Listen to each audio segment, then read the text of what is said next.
తిరుమల తిరుపతి దేవస్థానం మరో ప్రయోగానికి సిద్ధమవుతోంది. ఇప్పటివరకు వృద్ధులు, వికలాంగులకు ఆన్లైన్ విధానంలో దర్శన టికెట్లు ఇస్తున్నారు.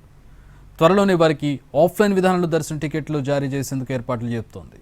అయితే ఎప్పటిలోగా అమలు చేస్తారు, విధి విధానాలేంటన్న దానిపై క్లారిటీ రావాలి. కలియుగ ప్రత్యక్ష దైవం తిరుమల వెంకటేశ్వరుడి దర్శనం కోసం నిత్యం వేల సంఖ్యలో తిరుమలకు వస్తుంటారు.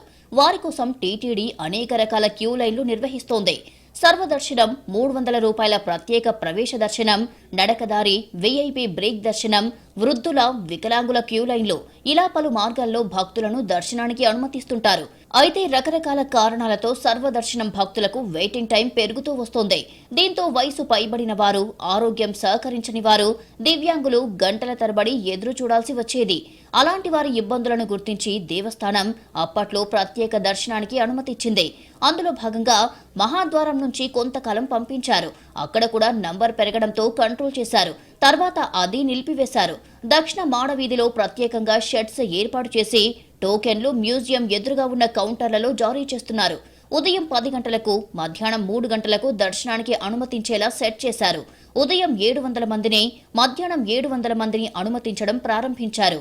అయితే కోవిడ్ నేపథ్యంలో ఆఫ్లైన్ విధానాన్ని పూర్తిగా రద్దు చేసి ఆన్లైన్ విధానంలో జారీ చేస్తూ వచ్చారు.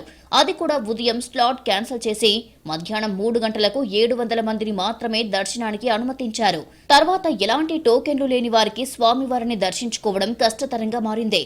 ఈ క్రమంలో వారి బాధల్ని గుర్తించిన దేవస్థానం గతంలో లాగానే ఆఫ్లైన్ విధానంలో దర్శన టికెట్లు కేటాయించాలని నిర్ణయం తీసుకుంది. అయితే ప్రస్తుతం ఉన్న పరిస్థితిలో ఎలాంటి మార్గదర్శకాలను అనుసరిస్తారు అన్నది తేలాల్సి ఉంది.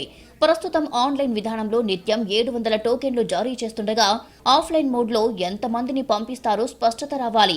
ఎప్పట్లోగా ఈ విధానాన్ని ప్రారంభిస్తారో కూడా తెలియాల్సి ఉంది. ఆన్లైన్లో ఇప్పటికే 3 నెలలకు సరిపడా దర్శన టికెట్లు జారీ చేశారు. అంటే ఈ లెక్కన ఆఫ్లైన్ నిర్ణయం జులై నుంచి అమలయ్యే అవకాశముందని దేవస్థానం వర్గాలంటున్నాయి.